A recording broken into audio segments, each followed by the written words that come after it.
like anxious other here. So this is a quick video starting from yesterday's video that if you need to set up your own server and what you can use your server for. So this is like, it's like a whole journey where we are talking like the small easy videos which you can follow to set up anything which you want to do.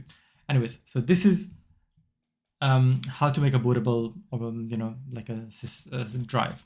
So to make a bootable drive, you need three things. One, you need like a USB stick.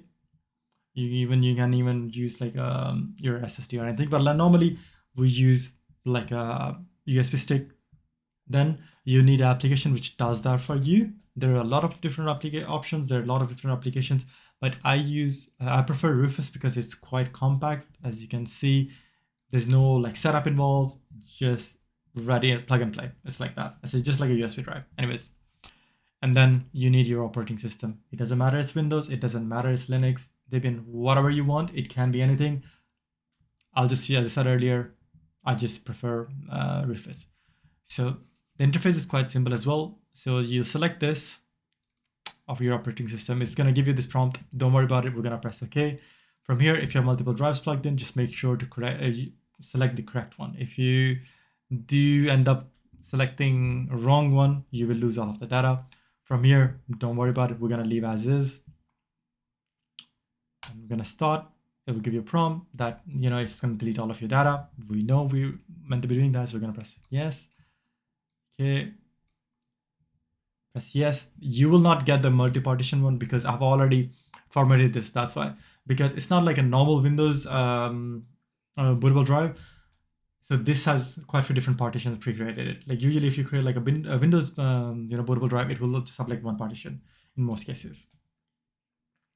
So now we're just waiting for this to complete through. Depending on the size of the OS itself, and the drive speed as well, it can take a bit more time but this one, it's a quite compact system itself. As you can see, the file system is 2 gigs. In the meantime, we're gonna check how to download that. So you will be going to Proxmox. You can download, go to Downloads tab, and then it gives you a few options here. So the VE, which is a virtual environment, 9.2. There are some other options. If you want to download like an older one, or legacy ones, you can click on the Proxmox environment. So it gives you options. So like we're gonna click on ISOs, and then it gives you like options of whatever you can download. Then here you can download from downloads, or you can torrent it, whatever works for you.